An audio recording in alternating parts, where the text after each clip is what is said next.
अदब जी दुनिया बि ॾाढी निराली आहे। जॾहिं हिकु अदीब सितारे वांगुरु अदब जे आसमान तां लहण शुरू कंदो आहे त फ़ज़ा महकण लॻंदी आहे ऐं धरती चमकण लॻंदी आहे। इहो अदीब हिकु नई दुनिया आबाद कंदो आहे ऐं नई रोशनी पखेड़ींदो आहे। इन करे जो हू पाण रोशनीअ जो हिकु अक्स हूंदो आहे।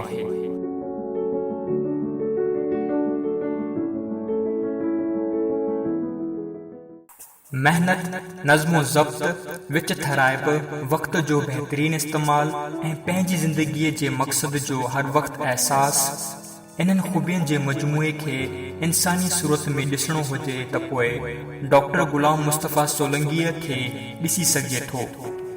जी हा, डॉक्टर गुलाम मुस्तफ़ा सोलंकी पंहिंजी तख़लीक़ुनि में हिकु नई ॻाल्हि कंदड़, नई सोच सां सूंहं कराईंदड़, ॼातल सुञातल रस्तनि ऐं मेड़ खां हटी करे नयूं वाटूं ॻोल्हींदड़ हिकु निरालो कलमकार।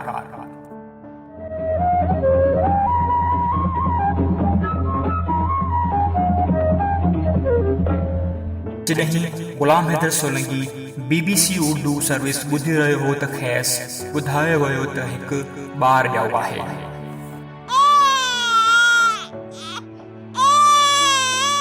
राति जा 8 अगस्त ईस्वी, कैलेंडर जो 8हों महीनो ऐं साल 1973 ऐं संदसि ॻोठ ज़िले शिकारपुर जो हिकु नंढड़ो ऐं पुठ ते पियल ॻोठ सहता। असल में मेरा ताल्लुक ज़िला शिकारपुर के एक छोटे से लेकिन पसमानदा गांव से है। पसमानदा लेकिन फितरी हवाले से बहुत ही मालामाल और खुशहाल गांव, जहां हर तरफ खेत खलियान, हरियाली, छोटी छोटी झीलें, टीले, नहरें, जंगलात। हिते ही हुयो मुंहिंजो नंढपण, हिते किथे ही हुयो, हिते ही खिलियो हुयुसि, हिते किथे ही रुनो हुयुसि, हिते ही वणनि जी छांव में थकिजी सुतो हुयुसि, हिते ही खेॾे हुयुसि, हिते ही मां घरड़ा ठाहींदो हुयुसि, हिते ही पोपटनि मां रंग छाणींदो हुयुसि, हिते ही टांडाणनि सां कचहरी थींदी हुई। का मुस्कुराहट हुई जेका हर वक़्तु चपनि ते हूंदी हुई। हिते ही अम्मा छातीअ सां लॻाईंदी हुई, हिते ही अबे हिक भेरे थफ वाहे कढी हुई, हिते ही उस्ताद मूंखे कुकुड़ ठाहियो हुयो, हिते ही ख्वाब ॾिसण सिखिया हा ऐं पंहिंजे माण्हुनि जे बारे में सोचणु सिखियो हो। मां जेको कुझु आहियां हितां जो ई आहियां, हिन हंध सां सलाड़ियल आहियां। हिते ही हुयो मुंहिंजो नंढपण, हिते किथे ही हुयो।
तालीम जो सफ़र।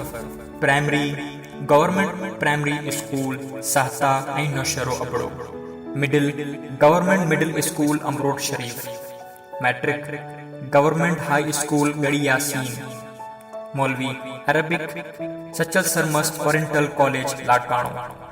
Intermediate C&S government degree college Shikarpur. Graduation C&S government degree college Shikarpur, advanced diploma in English literature and linguistics, national institute of modern languages Islamabad, MSc बैनुल अक़वामी ताल्लुकात Quaid-e Azam university Islamabad, MA sociology Shah Abdul Latif university Khairpur, MA Sindhi अदब शाह अब्दुल लतीफ यूनिवर्सिटी खैरपुर, MPhil ऐं PhD वफ़ाक़ी Urdu university Karachi.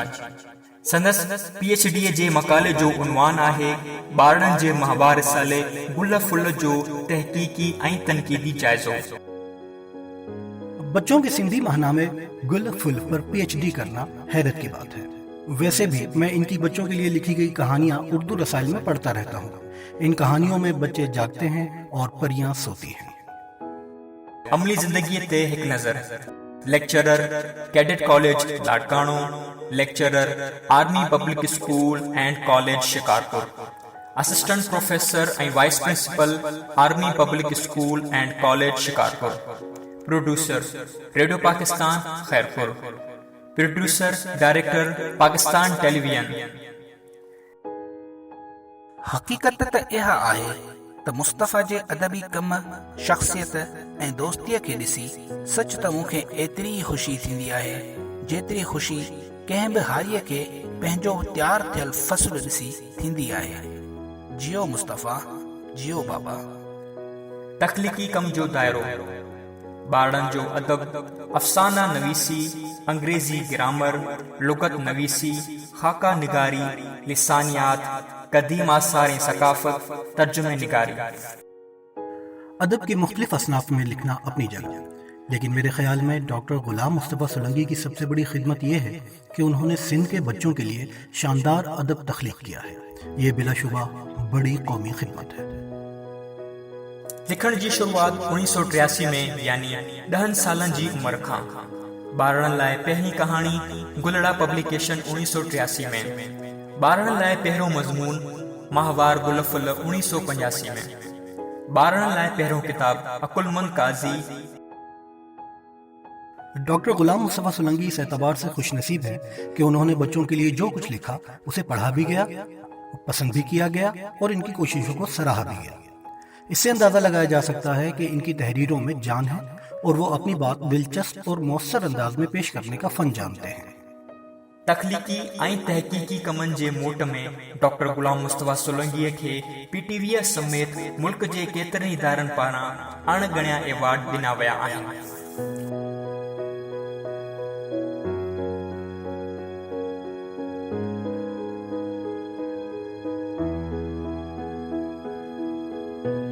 Urdu digest में शाया होने वाली doctor गुलाम मुस्तफ़ा सोलंकी की तहारीर और खुसूसन अफसाने उर्दू डाइजेस्ट का एक काबिल कदर अदबी सरमाया है जिस पर हम बजा तौर पर फख्र कर सकते हैं। खोजना जा मुख्य हवाला। गाजी शाह घुमण अचण खां पोइ असां हिन जॾहिं आबशार खे ॾिसण आयासीं त हिते काफ़ी फासिल्स मूंखे ज़मीन ते मिलिया। उहे जॾहिं मां ॾिठुमि त मूंखे अंदाज़ो थियो त मां कंहिं आम जॻह ते न बीठो आहियां, बल्कि हीअ का वॾी का जॻह जिते एतिरे घणे मिक़दार में फासिल्स ज़मीन ते पिया आहिनि। बाद में हिन जबल जी मूं घणी खोजना कई ऐं ॾिठो त जेको सो हीअ जेका आहे त सॼो कोरल रीफ आहे। पिंड पहण थियल शयुनि जी क़दामत या ज़माने जो तयन रेडियो कार्बन डेटिंग जे वसीले कयो वेंदो आहे। उन्हनि पिंड पहण थियल शयुनि यानी फॉसिल्स में कार्बन 14 जो मिक़दार मापे ज़माने जो अंदाज़ो लॻायो वेंदो आहे।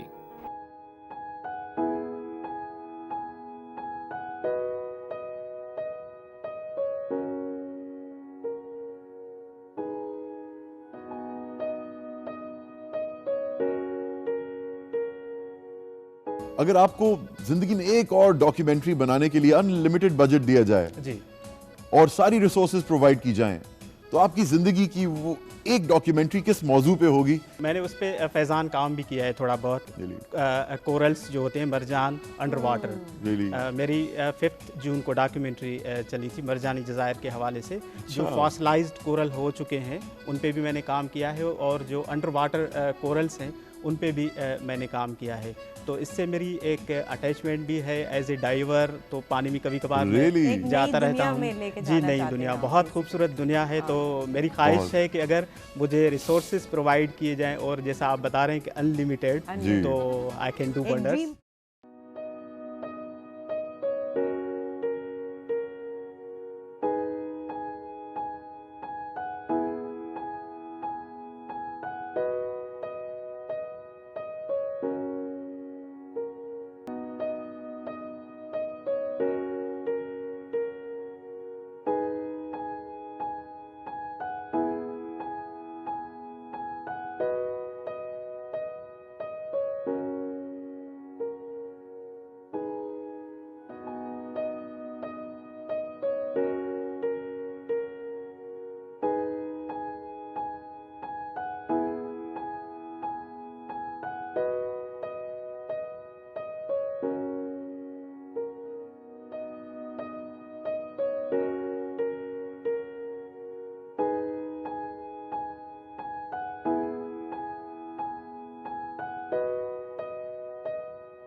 पाकिस्तान टेलीविजन ते संदसि सुञाणप जो अहम हवालो दस्तावेज़ी फिल्मूं आहिनि। पाण हिन वक़्त ताईं 400 खां बि मथे दस्तावेज़ी फिल्मूं ठाहे PTV जे सभ खां वधीक दस्तावेज़ी फिल्मूं ठाहींदड़ प्रोड्यूसर जो एजाज़ बि रखे थो।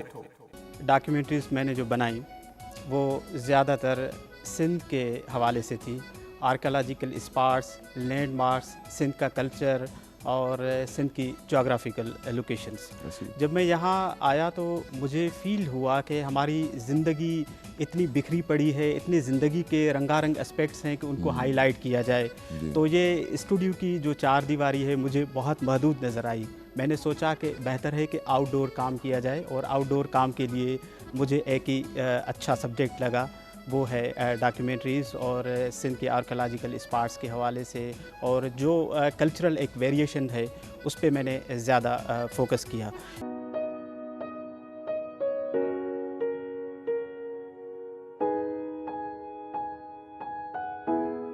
सिंध और बलूचिस्तान के कदीम काफर बंद की दरियाफ्त पर जब मैं डॉक्टर गुलाम मुस्तफ़ा सोलंकी को शाबाशी देने उनके दफ्तर पहुंचा तो मुझे लगा कि ये बंदा सिंध की धनक रंग तहजीब का हकीकी नुमाइंदा है।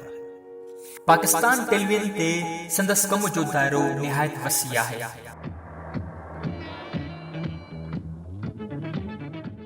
बेसबब बेखता